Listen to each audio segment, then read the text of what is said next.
Hello, Reza. How are you? I'm doing very well. Thank you. It was nice seeing you again. And hi, Randy. It was nice seeing you. Well, Good to be here. Hello, Randy. Hello, Reza. We are looking forward to your presentation today, and we still have people registering, so in coming in. So I think is a sign of how much interest there is about your book, your forthcoming book on Howard Baskerville. So with this session, we're really delighted that you have given us this opportunity to be one of the first to host you about this fantastic book that you have written. And we are hoping for a very good discussion. And I've invited our Board of Advisor member, Dr. Randy Paul, to join us after your presentation to give a few comments about what Baskerville means for Americans and for United States. And then we will open it up to the live discussion. So let me start now. And first, I want to thank the sponsors of the Baskerville Institute for supporting our programs. And we're grateful to them for helping us with our mission of promoting friendship between Americans and Iranians. One major pillar of our mission is to encourage positive change between Americans and Iranians, and also inform the public about more than a century of friendship that existed between Iranian Americans that goes back actually to Howard Baskerville and many people before him. So it is really a pleasure for us to have Reza Aslan, who is an internationally known scholar, author. He's written so many bestsellers. I'm sure he's got many other manuscripts that have not been published. So he's many of them that we could always go back to. So he's a professor of creative writing at University of California, Riverside. He's also a very prominent producer, Emmy-nominated, and his latest production airs on CBS every Thursday, called United States of Al. Is a story of an Afghan refugee who arrives in Ohio. Is a fascinating sitcom and very informative. And Reza is also a member of our Board of Advisors, and Reza is well known to the community for the contributions and work he's done. His New York Times bestseller, The Zealot, is a really fantastic book. His other books on Islam also have been widely read. So I could not think of anyone better than him to do this book on Howard Baskerville. So, and Randy, who is also a scholar of religion himself, he's the president of the Foundation for Religious Diplomacy, and he received his PhD from University of Chicago.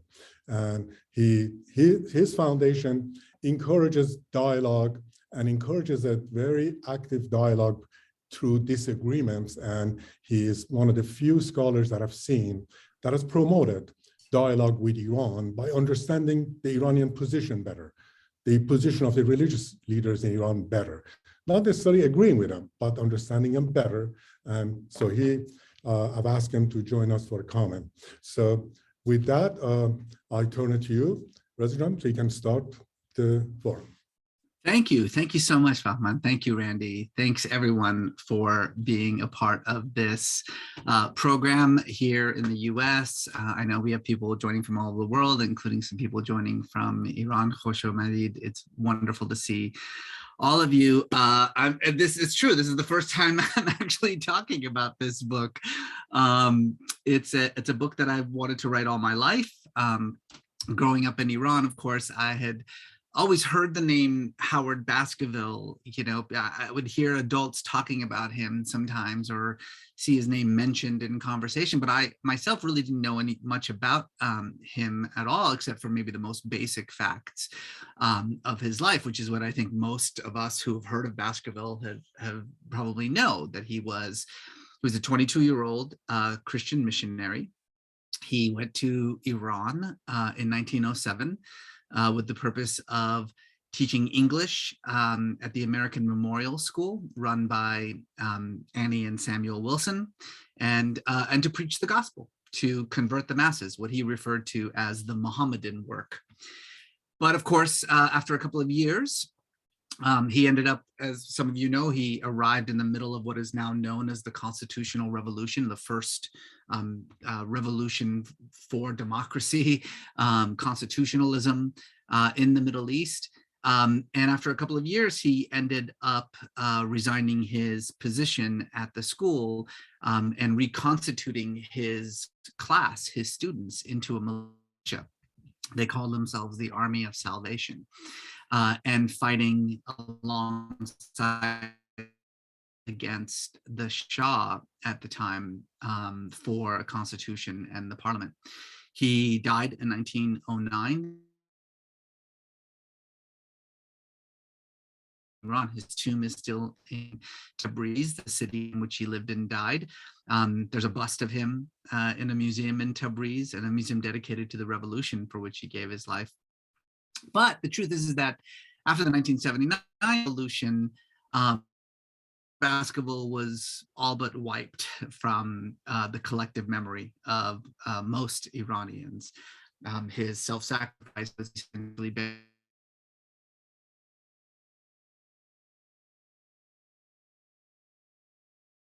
my family came to the United States in '79 after that revolution. We lived in the US as refugees. And I very quickly discovered that, you know, although Baskerville's name was kind of furiously being written out of histories in Iran, it was never in any histories in America to begin with. No American had ever heard of this guy. And I too eventually kind of forgot about him.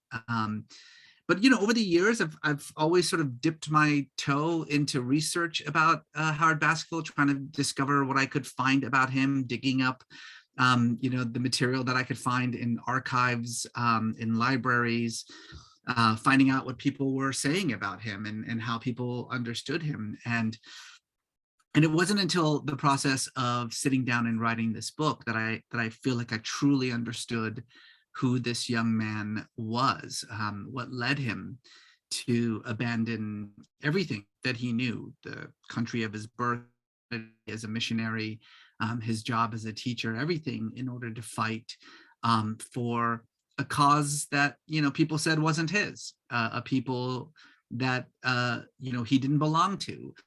And what that did,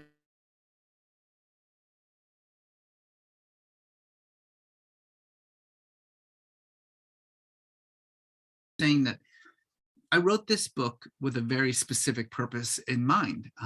I believe that every American and every Iranian should know the name Howard Baskerville, and that name should be a reminder for all that these two peoples have in common with each other. I have a hope, and maybe it's, you know, a little absurd, but my hope is that his heroic life and his tragic death can serve in both countries as a model for a future relationship, one based not on mutual animosity, but on mutual respect. But I'm going to be honest, and I'm just going to say that I need everyone's help in that. I want to make sure that everybody is as familiar with Howard Baskerville as they are with all the sort of other great figures in American history here. But I need your help to do that. And this event is part of that cause. There's a little barcode that you may have seen that allows you to pre-order the book from King's English, an amazing independent bookstore here in Salt Lake City, where the Baskerville Institute is. There it is right there.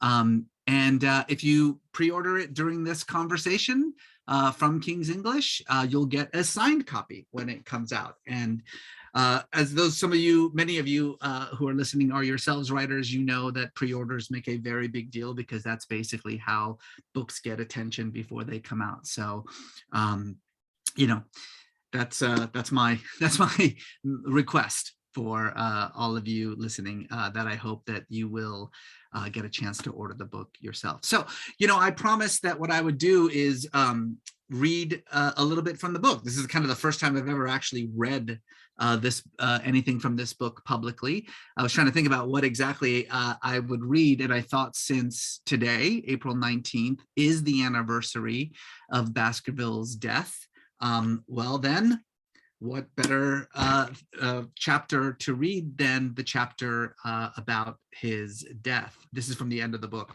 Maybe it's not the best idea to read the end of the book. It's kind of a dead giveaway, but I think we all at this point know that he dies in the end. That's not really a spoiler. So I'm going to read a little bit from the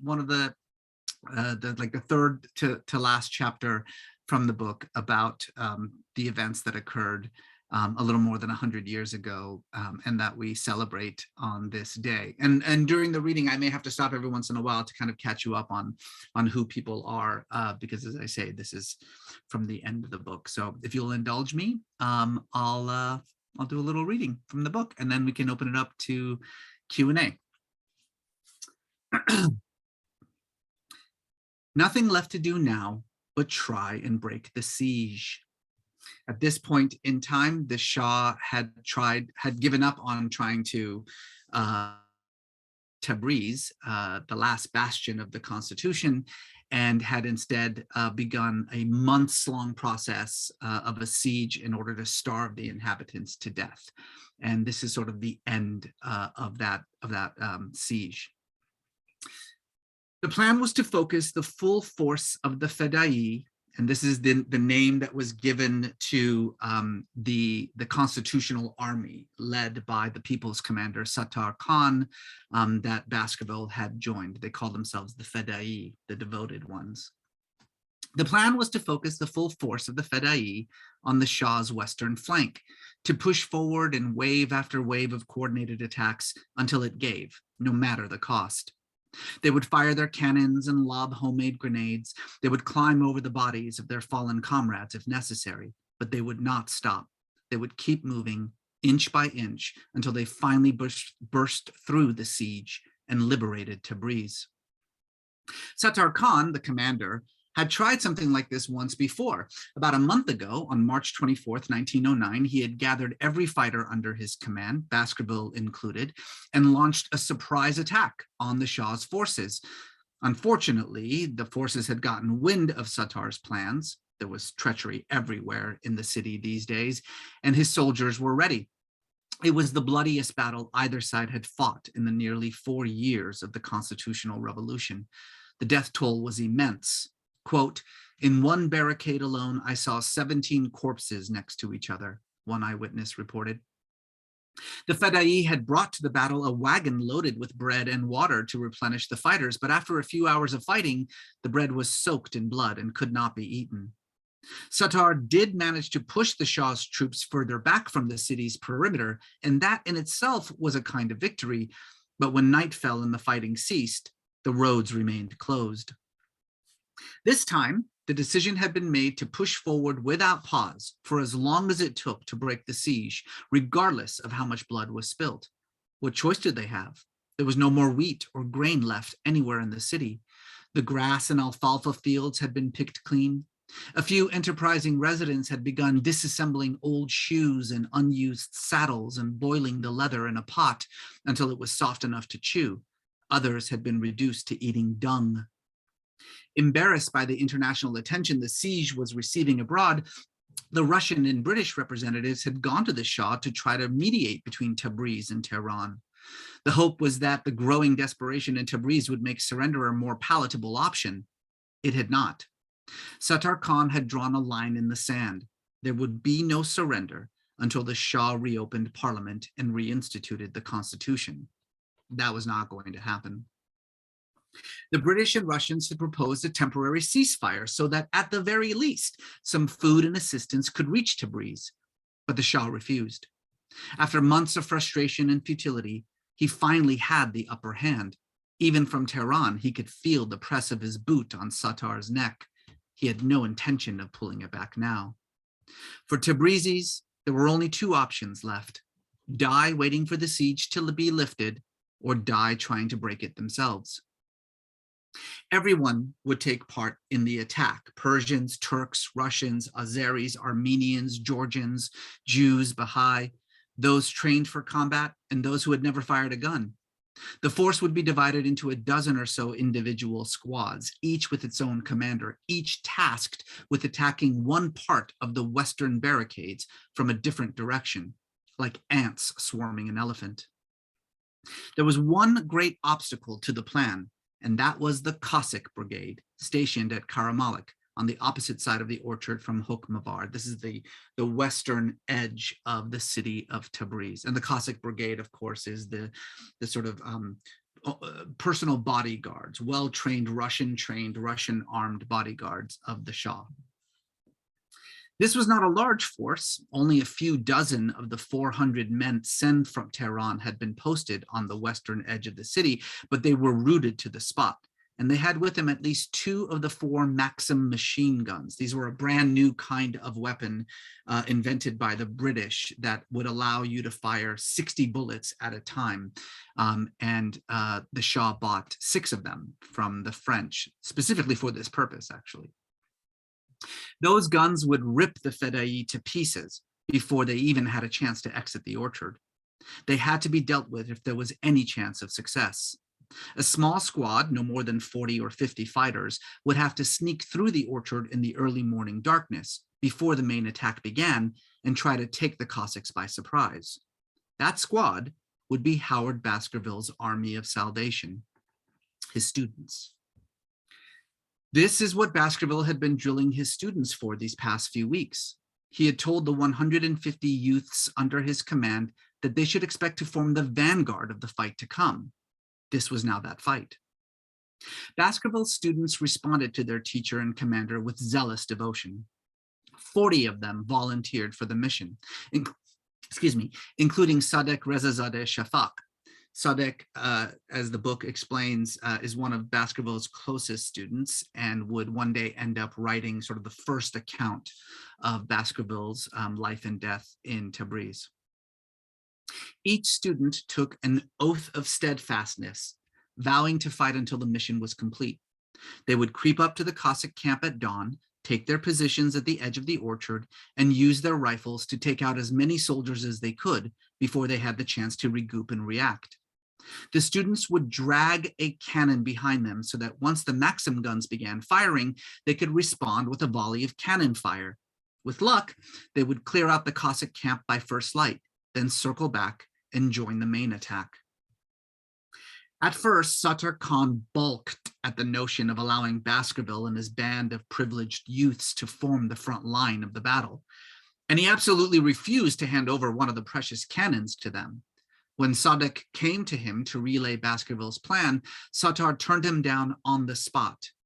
Quote, "You will go have the American killed and then flee, leaving the cannon with the enemy," he said. But at this point, Howard Baskerville had been living with the people's commander for some time now. They actually lived in the same house together, and he knew how to get his way. He was no longer the wide-eyed missionary who had arrived by carriage a year and a half ago. When you picture him now, do not picture the rosy-cheeked kid in a white waistcoat and striped tie you first saw on that street corner in New York City. That's the start of the book. Picture him sunburnt and chiseled, a pistol tucked into his belt, his chest crisscrossed with bullets, the stiff bowler hat replaced with a black felt fez. He had even grown a mustache, a fuzzy, red, bristly thing that drooped across his upper lip like a lounging caterpillar. He was 24 years old. His birthday passed just a few days ago on April 13th, which fell just a couple of days after Easter.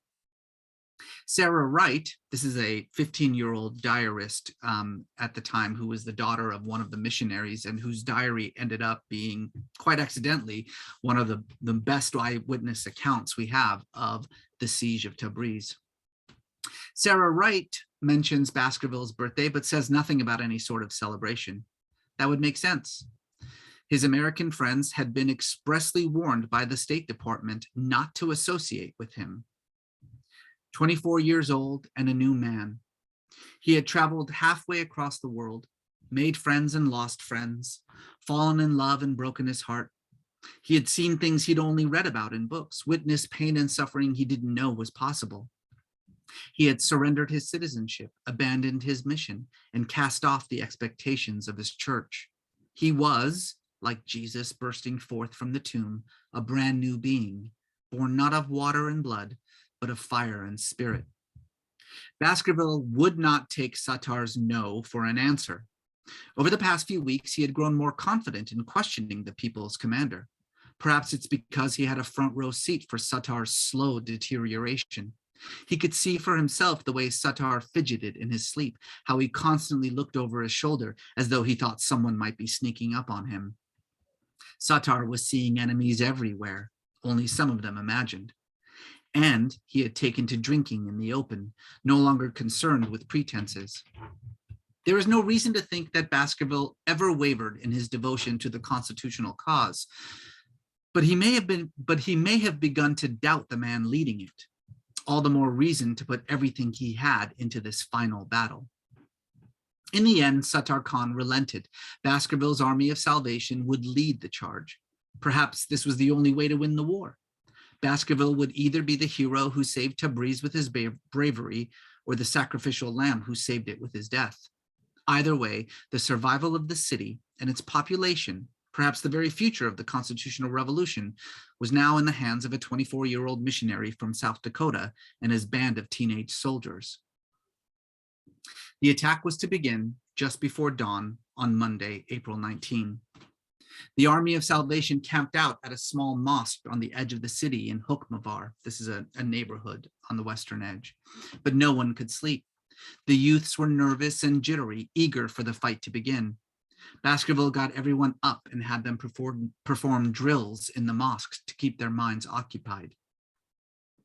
Baskerville had with him a letter that addressed to his family back home. He had written it a week before, right after the Easter Sunday service, but with no way to mail it, all the roads were closed. He had decided to fold it and keep it in his shirt pocket until they had reopened the Jolfa Road. Quote, "Before this, you have heard probably that I am engaged in helping those who are defending the city," the letter read. "We are now drilling troops and making plans, and we hope that inside of a week or two, the siege will be raised. Possibly we have peace in a few days without fighting. However, if these barbarians will not leave by order, we are ready to fight them, and they may be sure that they will get the worst of it. Please do not worry about me," the letter concluded. "I am all right. Hoping to see you all now very soon. I remain, as always, your affectionate son and brother, Howard C. Baskerville." A little after midnight, the Army of Salvation took their positions at the entrance to the orchard, rifles loaded and ready. All they needed was for Sattar Khan to arrive with the cannon they'd been promised. Hours passed with no sign of the people's commander. A little before dawn, Baskerville sent a messenger to find out what was going on, and the messenger returned with a simple reply: "We are coming." But no one came.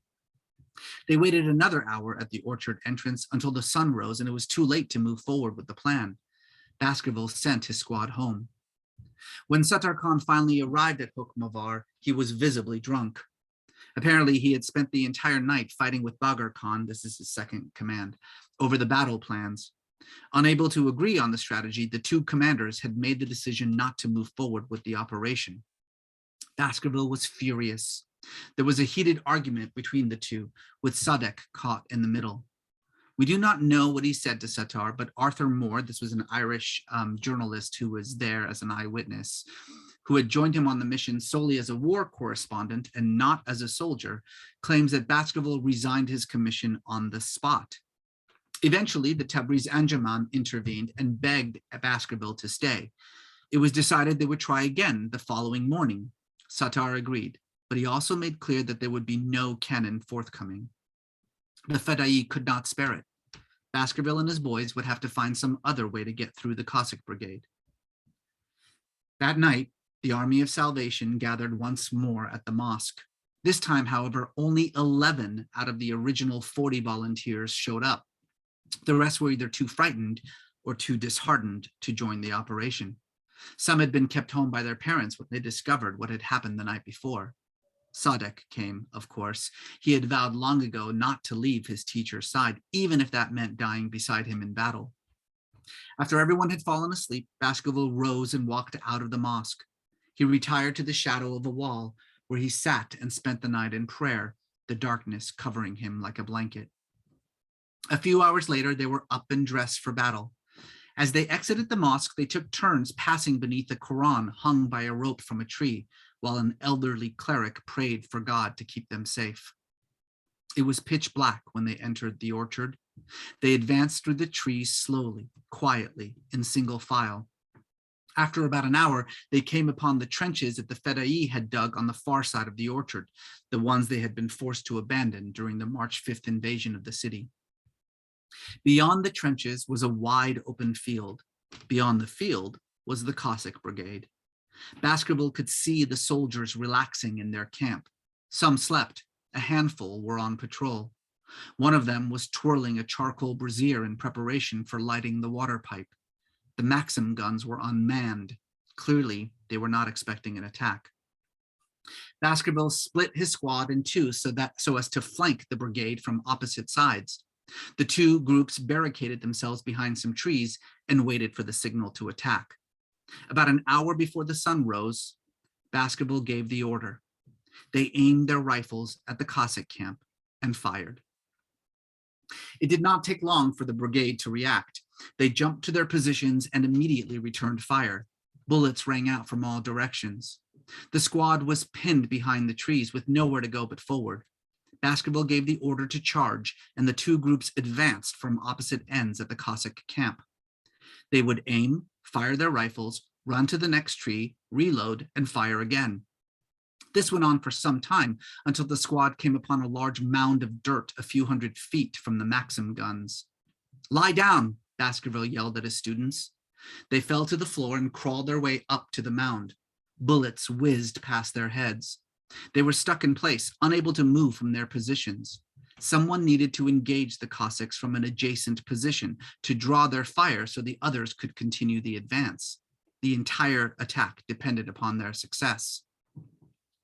As his students watched in disbelief, Baskerville began crawling away from the dirt mound and toward the bed of a small waterway that led into a private garden.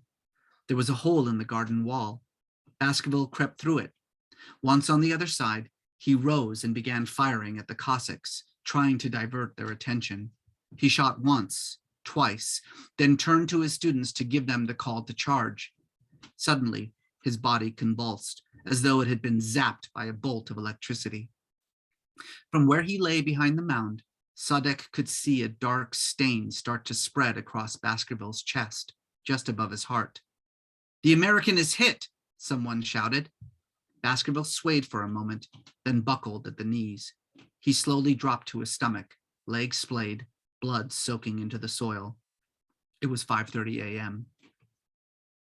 Sadek and the rest of the students managed to crawl through the hole in the garden wall until they reached their teacher's body. They turned him over on his back. He was still alive, but gushing blood. Sadek pulled him to his breast while another student tried to stem the bleeding. Baskerville looked up at Sadek's face and smiled. "I am shot," he said with a little laugh.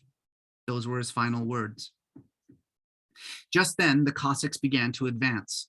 While Sadek held on to Baskerville, the rest of the squad emptied their guns in vain. They were caught in a terrible position. They managed to drop two of the advancing Cossacks, but it made no difference. They were trapped, taking fire from all sides. That's when the Armenians arrived. They engaged the Cossacks from their right flank, unleashing a barrage of bullets that forced them to retreat to their positions. It was all the cover the students needed to drag Baskerville's body out of the ruined garden and back through the orchard. It took another half an hour, but they managed to exit at Hokmavar and rush Baskerville to the field hospital. Unbeknownst to everyone in Tabriz, at this very moment, the Russian and British delegations had finally made a breakthrough in their negotiations with the Shah. They were horrified at the reports being sent from Tabriz and fed up with the Shah's resistance to their demands. They threatened a full-scale invasion of Persia if His Majesty did not call for an immediate ceasefire in Tabriz and allow food and supplies to be sent to the population. The Shah had no choice but to agree. The telegram arrived in Tabriz just before nightfall. After hours of fighting and more than 1,000 deaths, including Howard Baskerville, the city got what it wanted. The Jalfa road would be opened. The siege was over. I'll stop there and, just kind of pass it on to Randy, and happy to answer any questions about that passage or anything else about Howard Baskerville. Thank you. Thank you so much, Reza. And I want to also tell our audience, particularly those in Utah and Salt Lake City, that you will be here in Salt Lake City on October 19. And for a book signing, your book, I believe, is out on October 10 or so forth. And we have made sure that you're the first person to come here for the book. So on October 19, with a group of partners in Salt Lake City, we will have you here for an in-person lecture at the Salt Lake City Library. And thank you for that reading. It was truly a very evocative reading about give the good feeling to people about what Baskerville went through. And now we go to Randy for his observation on Howard Baskerville and what just Reza said. I think most of the people listening will want to know a little bit more quickly, Reza, who were the students that joined him? Who are these young people that were willing to give their lives? Were they Muslim students who were learning about Christianity? Were they Christians learning more? I mean, what was their background? Why was he teaching them, and what was he teaching them? The American Memorial School in Tabriz was a missionary school. It was run by missionaries, but it was a school open to all religions, and it was, with the exception of a Jesuit school on the other side of town, the only school that taught boys and girls. It was a co-ed school. And but it was actually an enormously popular and successful school, primarily because many of the classes were taught in English. And so even though the original students of the school, when it had first opened, were primarily poorer and were sort of drawn to the school by the fact that it was a free or nearly free education. After a couple of decades, the school became quite popular amongst more of the sort of upper class Persian families in Tabriz and in Azerbaijan, actually, in general, because it was a place in which they knew that their children could learn English and get, a really high quality education. There were classes taught in Turkish and in French and in Arabic, and so even though the vast majority of these students were Muslims, their parents sent them to a missionary school, despite the fact that it was a missionary school, because they knew that at the very least they would become fluent in English, and that would lead to the possibility of getting university degrees in Europe and in America. The majority of Baskerville students were what we would refer to as sort of upper class students, fairly wealthy families, some of them very prominent families. Sadek's father, was a very prominent individual in town, very wealthy individual.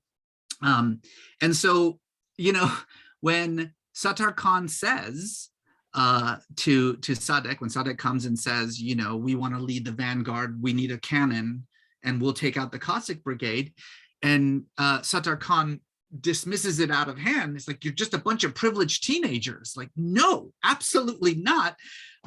He wasn't lying. He's absolutely true. There's a bunch of privileged upper class teenagers, almost all of them Muslim.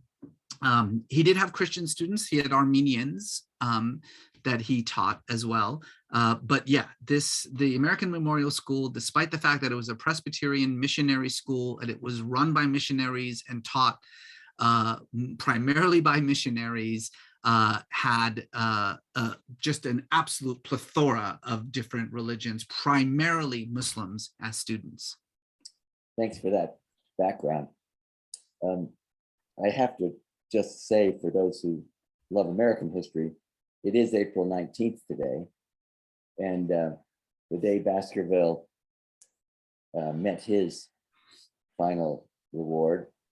It's also a day in American history where most of us won't know the name Isaac Davis, but he was the first won at the Battle of Concord Bridge to get shot on the American side as the noble group of farmers, memorialized by Emerson's poem, "Shot the Shot Heard Round the World."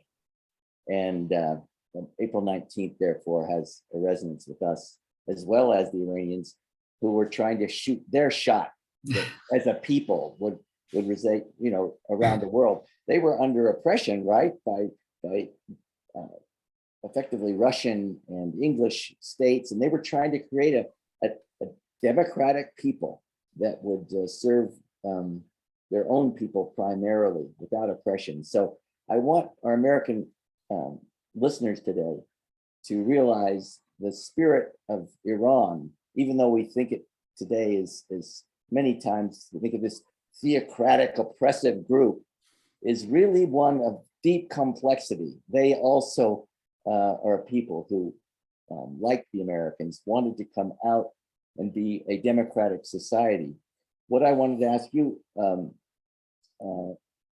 for a moment, Reza, is today we see, what we don't see, I think, in America, is the fact that the founding fathers also had a sense of a redeemer nation. It came out of their Protestant background. Many of them were not what we'd call strict Protestants. Many of them were deists, but they did have this sense that they were doing something more than just beginning a new experiment in America.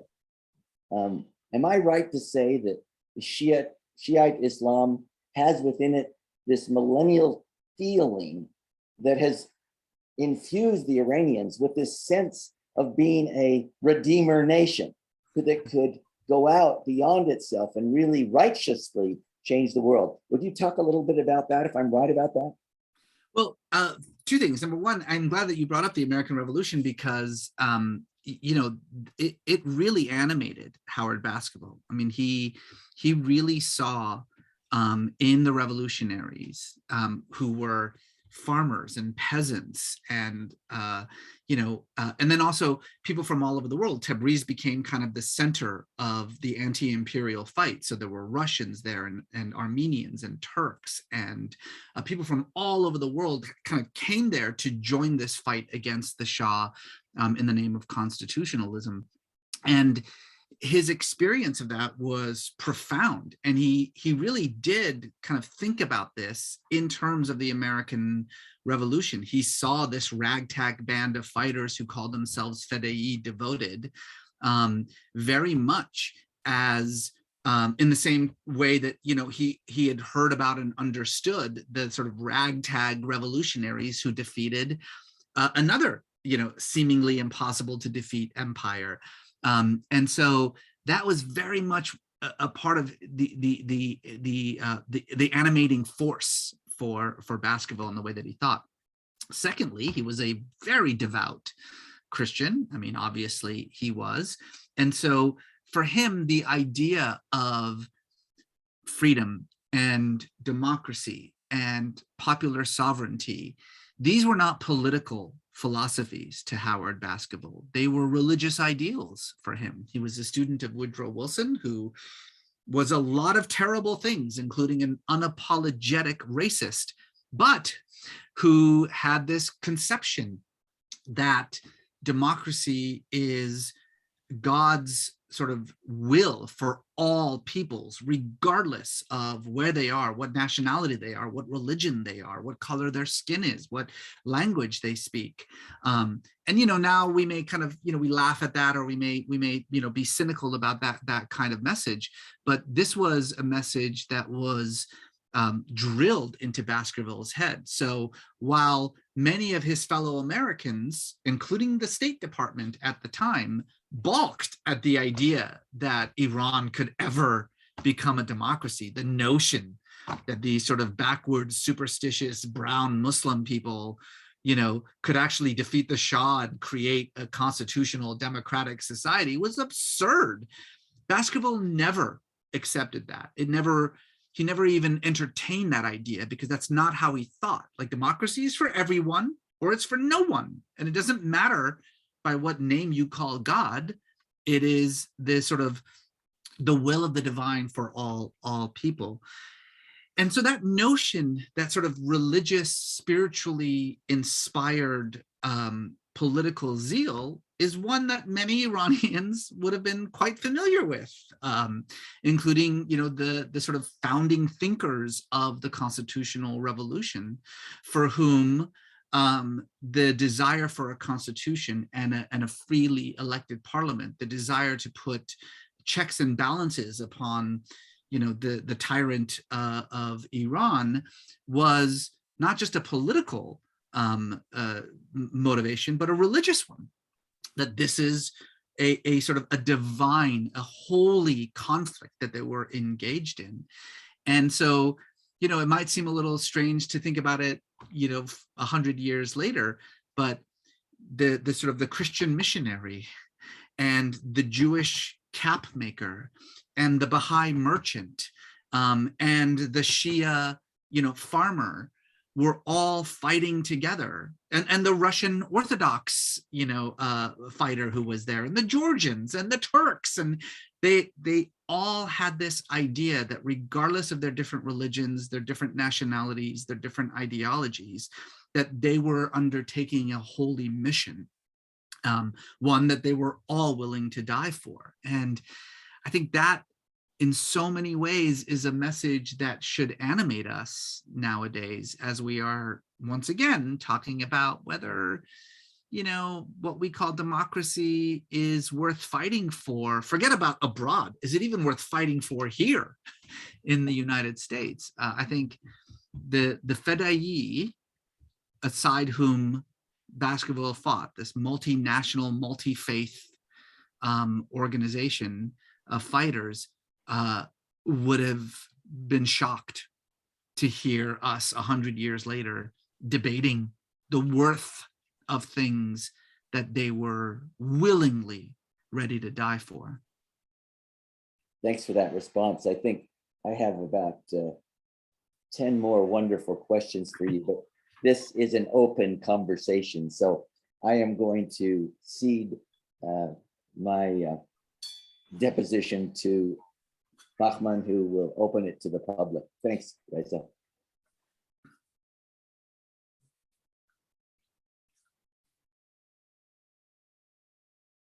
Oh, I think you're on mute, Bahan. Let me share this recommendation letter written by Woodrow Wilson about Howard Baskerville. So that Reza rightly mentioned this eclectic attitude of both Wilsonianism motivated by gospel and religious motivation. It was really important, and even Woodrow Wilson saw that in Howard Baskerville when he recommended him for the mission. So it is a really important to see this mosaic of factors that influence Baskerville, and how Baskerville, once he arrived in Iran, he really, I think, also became a symbol of America for many Iranians. I mean, Iranians looked at Baskerville as what America stands for. So I'm so glad that we were able to bring that discussion, and thank you, Randy, for bringing us to attention the importance of April 19th in the US and American Revolution. So we can go ahead to some of the questions. So Kevin Blanchard from BYU, you can see it, Reza, in the question and answer has posed a question to you. He's asking the question, what's the biggest misconception about Baskerville, and how does your book help correct it? Is his memory well served by fictional accounts like Amin Malouf's novel, Samarkand? Yes, I would say, well, for the few people who actually have heard of Howard Baskerville, the biggest misconception is that in choosing to fight alongside his students to become a member of the Fedai and ultimately to give his life for this revolution, that Howard Baskerville was abandoning his identity as an American, his position as a missionary, and his faith as a Christian. And indeed, when you look at a lot of the stuff that was written about him in the years after his sacrifice, especially the material that you see in the memos going back and forth in the State Department, there is a real sort of idea that I mean, if there's even this kind of rumor that he had converted to Islam. That was a rumor that was going around that, oh well, he must have become a Muslim in order to fight alongside other Muslims. But what's funny is we actually have a letter that Howard Baskerville wrote to William Doty, who was the consul general in Tabriz, the first American consul general in Tabriz, in which he addresses these rumors. He basically says very clearly, so that there isn't any question, why he is doing what he is doing. And what he states is that far from abandoning his American identity, joining this revolution was him exerting that American identity, that as an American, it is his duty to fight for all peoples everywhere who are fighting for, their most basic rights. Far from abandoning his missionary duties, this is his missionary duty. That, it's one thing to be talking about, Jesus's sacrifice, but it's something else entirely, especially in a country like Iran, where words mean nothing without action. That this was his opportunity to actually show what Jesus would do. That this is him missionizing, right? This action is him actually spreading the gospel in a far more effective way than he ever could, simply just preaching to the people. And then far from abandoning Christianity, that he truly did believe that it was his Christian duty to do whatever it took to stop the suffering in this city. I didn't really read, the parts about the siege, but it was a horrific siege. Thousands of people starving to death on the street. There are these incredible eyewitness accounts that I quote in the book about women, holding their dead children in their arms and walking around the streets almost like zombies, shell-shocked, unable to actually to respond to people, that bodies that would just be laid out on the street for days at a time because no one could get around to actually disposing of them in any kind of safe way. I talk about the alfalfa fields, that after a while when the food had run out, the people would crawl on the fields, just sort of stuffing grass and alfalfa into their mouths. We do have eyewitness accounts of people boiling their shoes and their saddles, of eating dung, eating, shit off the street in order to survive. And the American missionaries were expressly warned in no uncertain terms by the State Department. I mean, they made it very explicit. You are not to take part in this conflict. It's not your business. It's not your conflict. And to be perfectly frank, the missionaries were heartbroken by this. It is true that only one of them joined the fight, but the missionaries, who were teaching at the American Memorial School had been there for years. Samuel Wilson had been there for decades. His wife, his children were all born in Iran. They referred to themselves as Persians. That's how they thought of themselves, not as Americans. But they had been explicitly warned, it's not your fight. You can't do anything about it. And Baskerville refused to accept that. For him, this is not what Jesus would do. And so I think that's the biggest misconception, is that, that he sort of abandoned all of these things in order to fight alongside the Persians, when in reality, in his view, explicitly, as he states it, he was doing this because it was what he was compelled to do as an American, as a missionary, as a Christian. Well, thank you very much, Reza, for that response. The next question from Nicole Thomas. Why do you think Baskerville is not mentioned in any American history text in the US? I think that his involvement in the Persian constitutional revolution was a massive embarrassment for the State Department. The State Department at the time was under President Taft, and had made it very, very clear, as I kind of mentioned earlier, that there would be no support for this cause. The American government thought that the idea of Persian democracy, or frankly, any kind of Islamic, democracy, was a contradiction in terms, was absurd, and had no chance of ever winning. And so the American government could not be seen to have any sides. Now, I should mention, the American government had no stakes. It's not like they were, reliant on trade relations with the Shah or anything like that, the way the British, and Russians were. The British and Russians had an actual stake in what was going on. But the Americans had no stake whatsoever. They could have very easily just supported the revolution without any, negative consequences. But they just thought it was stupid. They thought the whole thing was absurd. And they didn't take it seriously at all. And then, of course, there was the Presbyterian Church, the Presbyterian Board of Foreign Missions, which had sent Baskerville to Tabriz, basically when they were told that one of your missionaries has left the mission and is now fighting a revolution against the government of the country where you sent him. I mean, as you can imagine, they absolutely freaked out. This was the worst case scenario for them. I mean, just imagine for a minute if this got out, right? If it suddenly became, common knowledge that the Presbyterian Church sends missionaries out into the field that, by the way, might engage in an armed revolution. Nobody would, China's not going to let them suddenly come, show up anymore. They had a massive, massive mission program in China. Japan would never allow any more Presbyterian missionaries. Russia would never allow any more Presbyterian missionaries.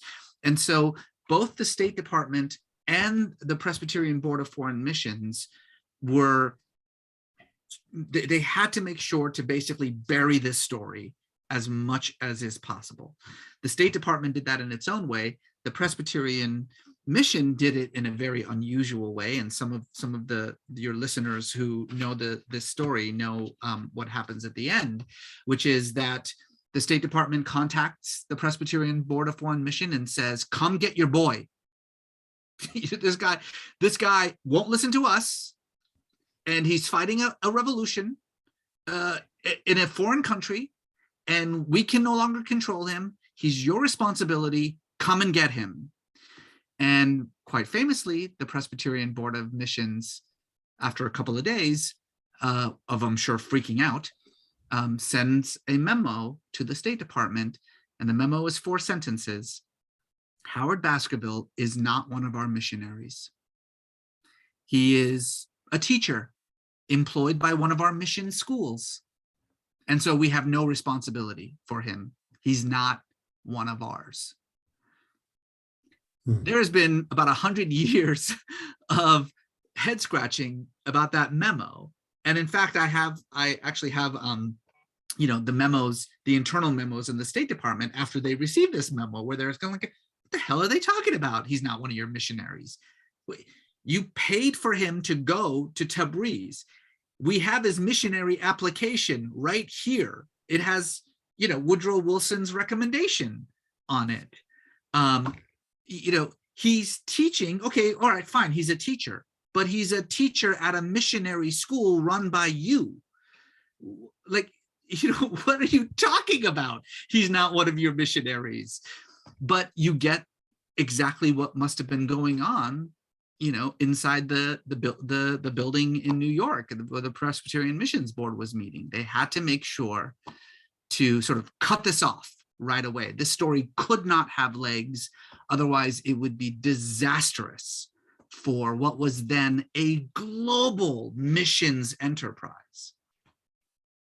Well, thank you so much, Reza. And I think it's so much we can learn more about Baskerville from this book, and really is one of the few areas of Iranian history, US Iran history, that has not really been addressed. And I think we're hoping that with this book, we can fill that vacuum of the US-Iran relations, but not in terms of what is happening today, but what happened in 1907 when Baskerville arrived in Iran, and he died on April 19, 1909.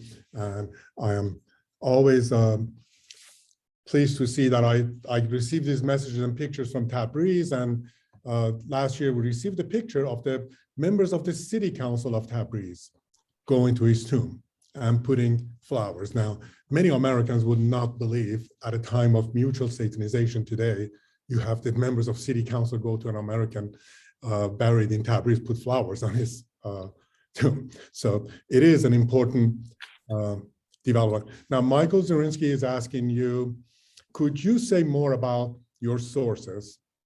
To what extent did you use the records of the Presbyterian mission? Were you able to access records written by Dr. Shafa? And did you consult with Tom Ricks, who has been working on this subject for many years?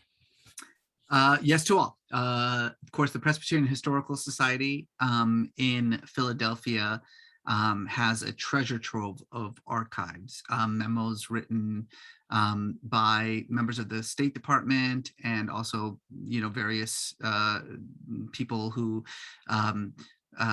were sort of eyewitnesses to the event. There are letters written by Annie Wilson, very, very long letter written by Annie Wilson to Baskerville's mother after his death. There's a very long account written by Arthur Moore, the Irish journalist who was there in the final weeks and months of Baskerville's life in Tabriz. There's a lot of great historical work done in Persian, including, of course, I think I had mentioned Ahmed Khosravi, who was 15 years old and living in Tabriz at the time, and so was eyewitness to the events, also writes at length about Howard Baskerville. And then, yes, of course, Dr. Shafak's memories of his time at the American Memorial School. And then, of course, there's some very interesting Russian sources as well that were really helpful in kind of bringing to life some of the world and the context that was taking place there. And then I think there was sort of this whole kind of idea of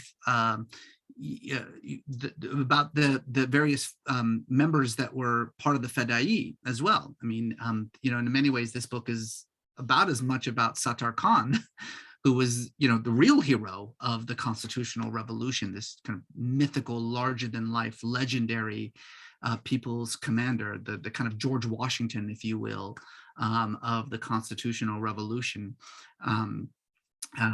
heroic figure. But all of that was just kind of part of the source material, the stuff written in Persian, in English.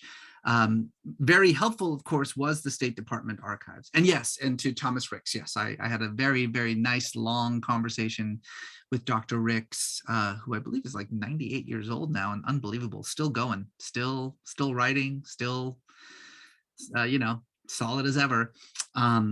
About some of his recollections and memories. So yeah, it was everything, anything and everything we could find. That's great. John Limber. Well, I would say one thing to Dr. Zurinsky and his thing about the Board of Foreign Missions and the distinction between missionaries and short-termers. Now, that is true. That was their argument, was that, well, technically he's not a missionary. There's a few things that are very important to understand here. Howard Baskerville applied to become a missionary. We have his missionary application. It is stamped received by Robert E. Speer, the head of the Board of Foreign Missions. He was sent there in order to teach. So their argument was that he's technically a short-term teacher at a missionary school, but there are a few things that are very important to understand. Number one, he was asked in no uncertain terms, we have the question and the writing, that were you to get appointed to this position, would you make the preaching of Christ your primary duty, regardless, quote, of any other duties assigned to you? And his answer was, yes, I would. When he arrives there, we have letters from Frederick Jessup, besides Baskerville, the next sort of youngest missionary there, in which Jessup repeatedly refers to Howard Baskerville in his letters as a missionary. In fact, he says in this kind of letter back to one of his friends that there were 5 missionaries working at the school, all of them Princeton men, and then he names them himself, Samuel Wilson, John Wright, Charles Pittman, and Howard Baskerville. I think, and then also it's important to understand that the American Memorial School had one purpose, and that was to preach the gospel. The other stuff, teaching and all of that stuff, was all secondary to the conversion of Muslims to Christ. That was the primary purpose, and we have, again, the documents making that very, very clear. And so, you know, there's this kind of really funny John B. Jackson, who's the American legate, essentially the ambassador in Tehran, when he sees this memo from Robert Speer, basically saying what Dr. Zirinsky says there, that Howard Baskerville is not one of our missionaries. He's just a short-term teacher at a missionary school, and so we have no responsibility for him. He writes back, what is the difference? And that, I think, is the question that anybody who doubts what Baskerville's purpose was in Tabriz, I think John B. Jackson's response to Robert Speer, the head of the Presbyterian Mission Board, is the perfect answer. What is the difference between a missionary and a teacher at a missionary school? Could I jump in here? I can't resist this. Today, in many, I deal in international religious diplomacy, and I would say that predominant thought today is that colonialism was effectively driven by cultural genocide. Christians would come in just to obliterate the cultures if they had their way, right? I think that tension is very much part of our world today. Could you tell us how Howard Baskerville faced that tension in a very remarkable way? The tension of of sacrifice versus suicide? Well, yeah. Well, the tension of being there to convert Muslims and then dying with the Muslims for their cause. I think people need to understand that that's really something that we could take a little pill from Howard Baskerville and not see these two things as completely antithetical. You can actually hold your belief and be with someone and stand with someone you disagree with religiously. Yeah. Would you agree that that's kind of what part of your book is? Absolutely. And in fact, I tell the story in February. So this is 3 months before Baskerville dies, 3 months before Tabriz decides there's nothing left to do except try to break the siege in some shape or form. It's Ashura in Tabriz. And so Ashura is a time in which Shia around the world celebrate the martyrdom of Hussein at Karbala. And it's usually done with a taziyeh. And there was this sort of big taziyeh performance in Tabriz in the midst of this siege, while there was a ceasefire just for the holidays. So the troops were all encircled around the city, and inside the city it was quiet for a while, and so they were able to put together the taziyeh performance. And it's essentially a passion play in which we see this holy man, Hussein, the grandson of the Prophet Muhammad, decide that in the name of justice, that he is going to sacrifice himself in a cause that he knows is unwinnable, but that he has no choice, and he has to do that because God has called him to do that. And I think about how how many passion plays Howard Baskerville must have sat through as a kid. He may have even starred in some of those passion plays, in his churches back home in Nebraska and in South Dakota. His father, of course, was a pastor, so was his grandfather. And I think about the fact that, here is this 24-year-old man already given himself over to this fight.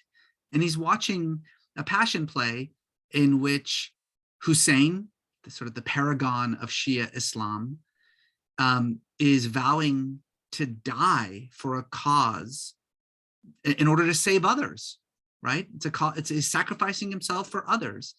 And how familiar that must have sounded to Howard Baskerville, because he's heard that story all of his life, And I think that there is something really beautiful about that, the idea that for him, the individual religious differences didn't seem to matter in the end, right? What you called God didn't seem to matter in the end.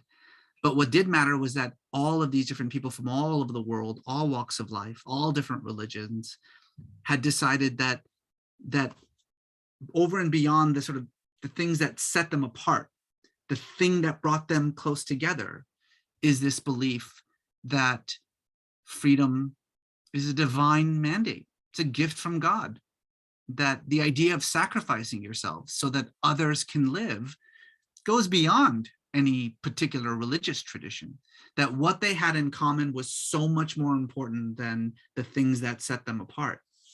And that is what allowed not just Baskerville, but thousands of these fedai to willingly fight what they knew was an unwinnable war and to sacrifice themselves to do so. Jews, Christians, Baha'i, Muslims, they were all band together under this idea that self-sacrifice is the greatest gift that you can give to another person.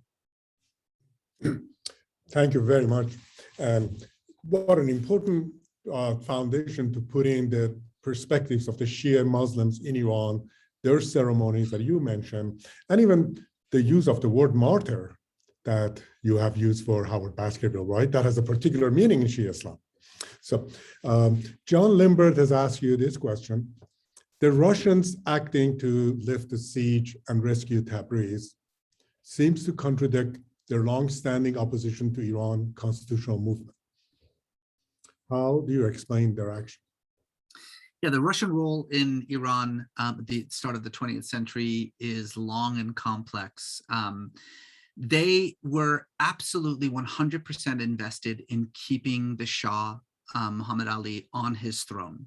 Not just because of the economic interests, the natural resources, but also because, please remember that only about 4 years ago, they had undergone their own popular revolution that almost unseated the Tsar. And the only reason that the Russian Revolution of 1905 did not work was because the Tsar bathed the country in blood,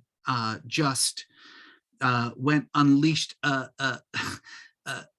violent reaction that it's hard to talk about even now. I mean, the slaughter that he engaged in order to put down this revolution in 1905.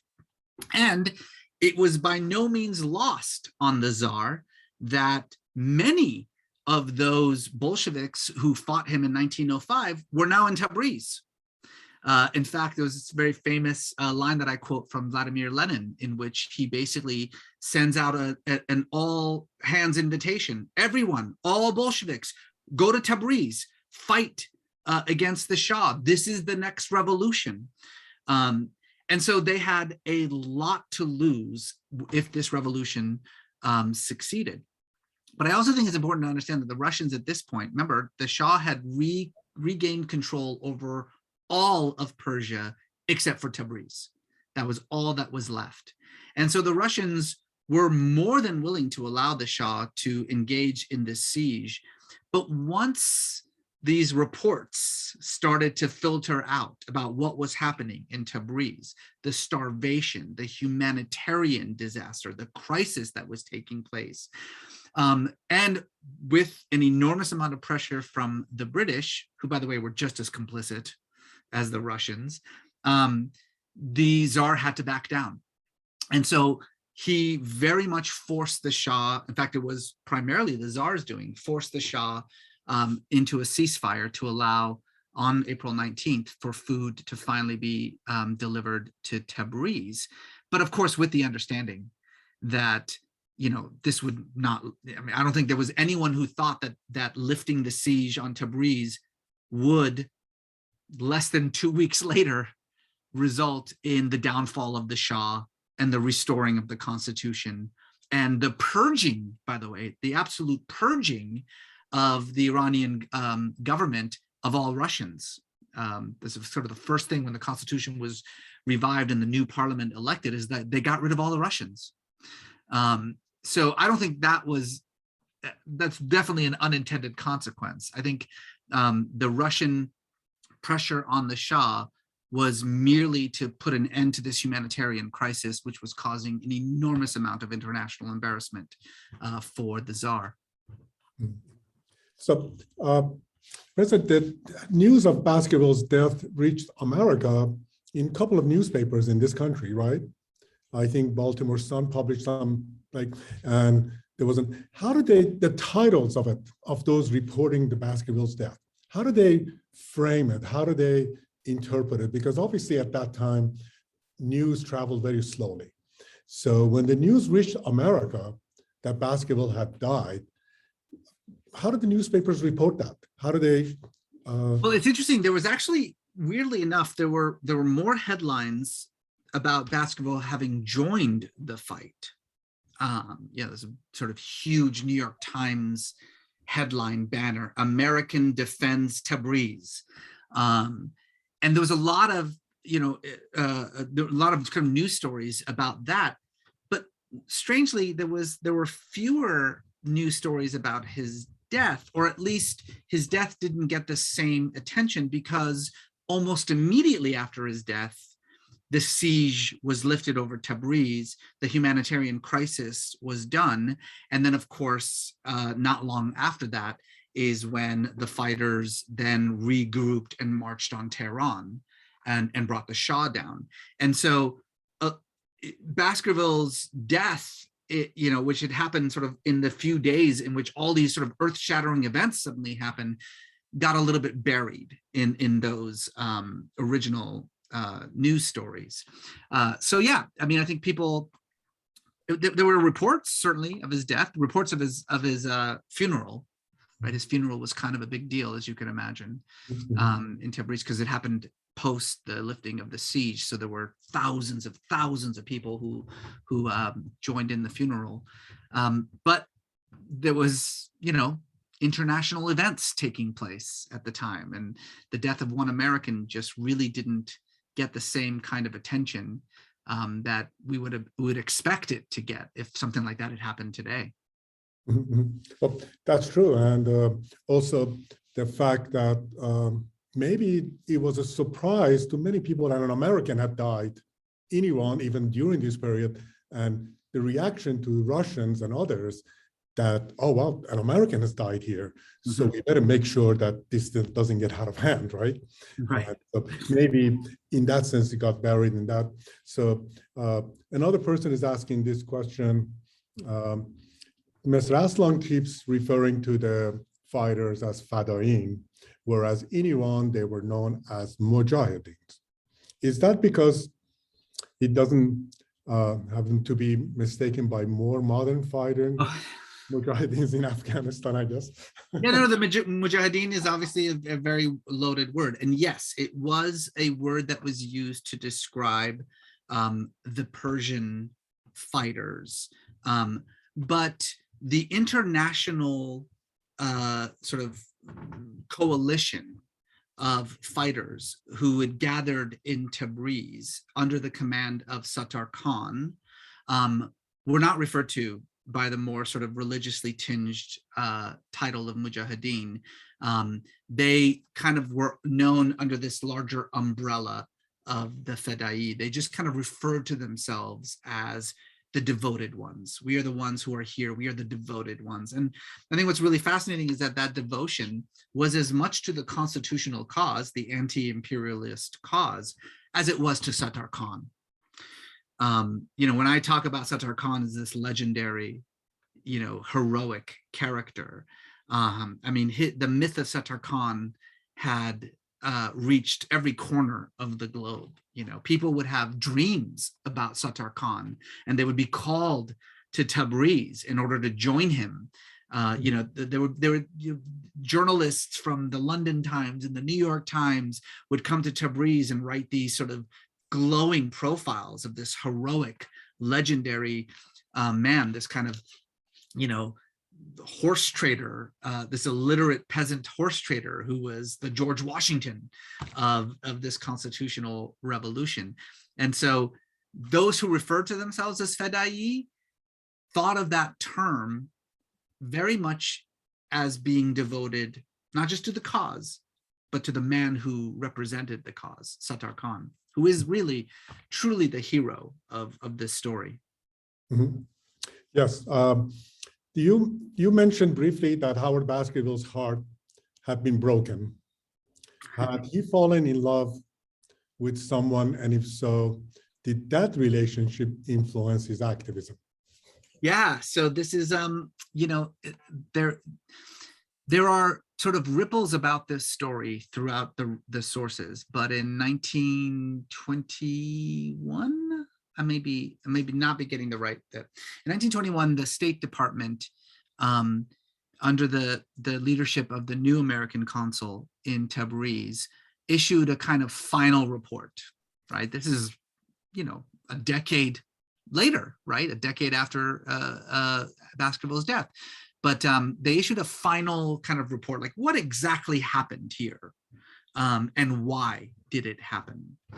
And it's a fairly long, comprehensive report, but buried in that report is this story that the consul general, the investigator, says that he heard from what he says is one of Baskerville's fellow missionaries. And there's every reason to believe that he's referring to Frederick Jessup, who ends up taking over the American Memorial School after the Wilsons retire, and is in Iran until his death, which is, I think, in 1924, I believe, is when he dies.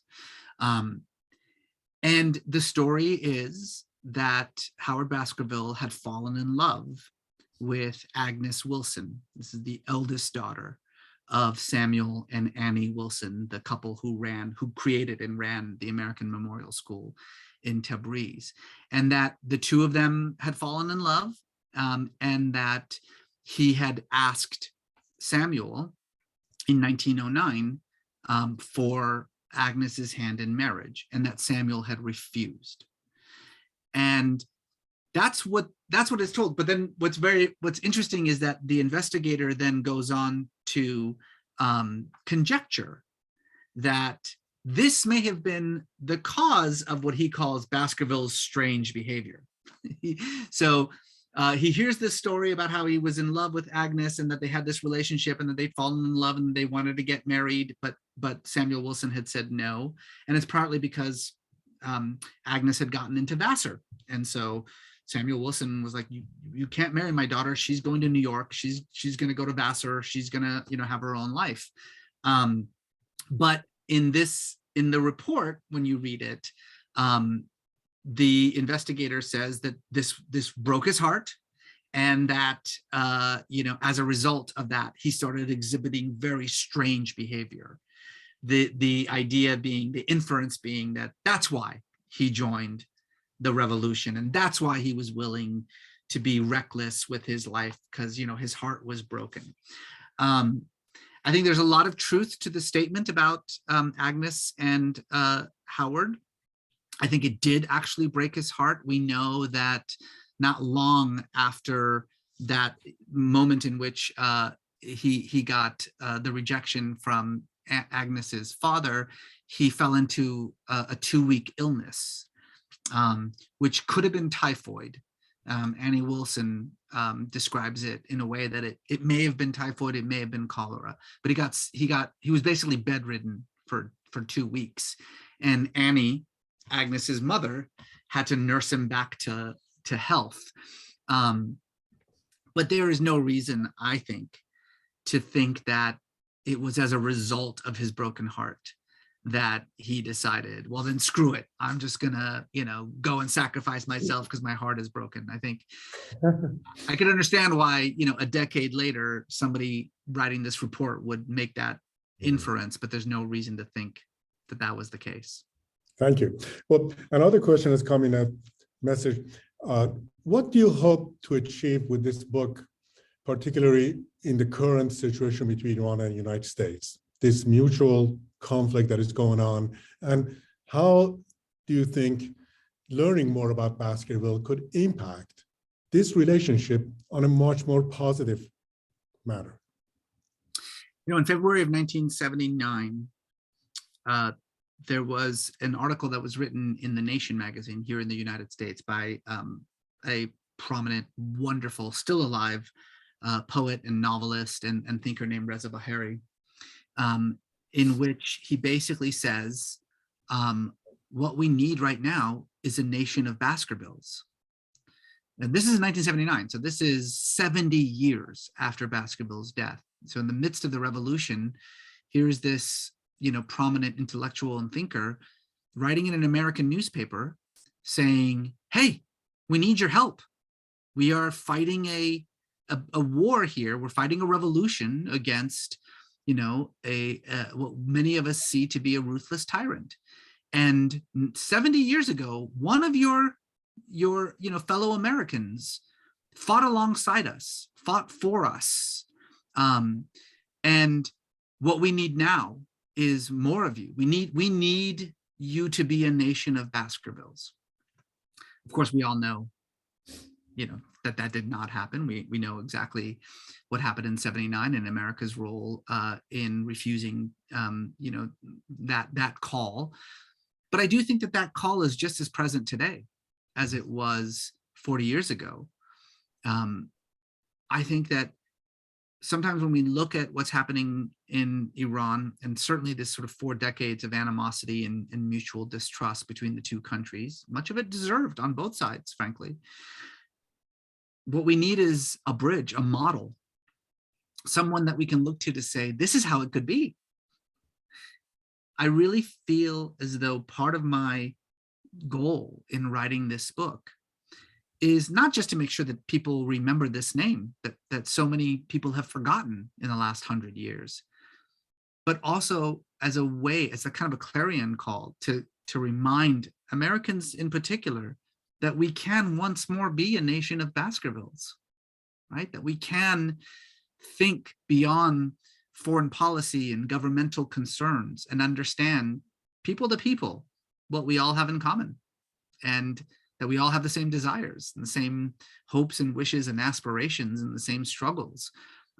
That Baskerville in a way could be a reminder of the humanity that we hold in common with each other. That's my goal. And, this book I've kind of in many ways sort of been working on my entire life. And now that it's out, I'm going to do everything I can. I'm going to work as hard as I can. I'm going to tell as many people and go every corner of this country, telling people about Howard Baskerville, because I think that we need to remember who he was and what he did. And in a sense,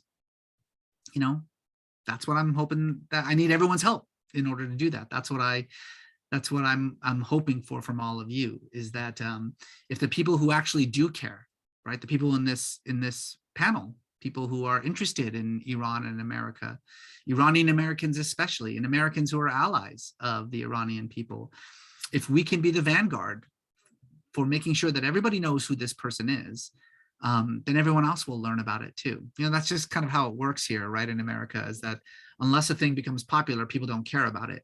And so, that's why I need everyone's help. Absolutely. And so, Randy, do you want to have some final observations and comments? And thank you so much, Reza, for this fantastic presentation. Every time I learn more and cannot wait to read the book. And again, we are directing all the participants to the websites we put in on the chat to order their signed copies. And also for those who are in Utah, we are eagerly looking forward to see you in person on October 19 again. It looks like we are stuck on the 19th, the day 19th. And maybe because of your activism and the book, we could somehow people be convinced to name April 19 as a day of friendship between Americans and Iranians, maybe, just a maybe, and who would have not known. So Randy, do you want to have some Well, final? I want to say, Reza, everyone knows you are a guy of big ideas, and your books, I mean, you are audacious in your titles. And this book is different. You're really going into a very particular piece of history. And yet what you just shared with us at the end was a very big idea that I can see is very much behind what you're trying to do in this book. And I want to tell you how grateful I am personally for your effort here. I want to end with this little question for you. It's just a minor question. Do you think there is, if you look at America, we see America kind of as this religious democracy, quasi-religious democracy. And we look at I think, Iran as a democratic theocracy, right? A trying to be democratic theocracy. Do you think there is, and off the top of your head, do you think there is a possibility that the Iranians could find a way, as the Americans in their own way did? We're not the same country. Could they find a way of deeply honoring their religion and have it a really pluralistic democracy also? What do you think about that? One of the messages of this book is that the revolution that started in 1905 in Iran never ended. It popped itself up again in 53. It popped up again in 79. This desire to live in a country in which you have a say in the decisions that run your life, this most basic human need, has never been fully extinguished in Iran. It has been attacked from outsiders, from Russia, from Britain, from the United States. It's been attacked from insiders, from the Shah, from various clerics and members of the clerical establishment. But it's never gone away. And it's funny because we think about those three moments, right? The constitutional revolution in 1905 to 1911, the Mossadegh revolution in 53, the revolution in 1979, as sort of these three events, these three moments in which Iranians tried to create a freer, more democratic country, but then failed. But that's not the way to think about them. The way to think about them is that that attempt never stopped. It's been going now for more than 100 years. It's happening right now. A lot of us turn on the news and we see, oh, Iranians are protesting gas prices. This isn't about gas prices. This isn't about bread prices. This is about the fundamental need to have a say in the decisions that run your life. That's not asking that much. So I am of the opinion that that kind of change is inevitable, that it's been stifled, again, by outsiders and by people inside, but it's impossible to keep Iranians who are thirsting for this most basic human need at bay much longer. I talk about the book about how thinking of them as pounding on that door. And yeah, there's been a lot of forces keeping that door locked, but it's only a matter of time. It's inevitable that that door is going to be forced open. And when it does, watch out. Yes, thank you so much. And thank you for actually giving Baskerville Institute the first opportunity to present your book. We look forward to kind of having more conversation about this, and I'm sure we'll be in touch. And most important, we look forward to hosting you on October 19 here again in Salt Lake City.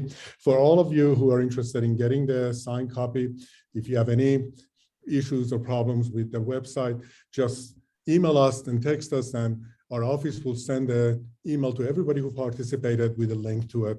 And want to again thank both Reza and Randy, for taking time today to participate in this important webinar. Thank you very much. Thank you, everyone. Appreciate it. Thank you.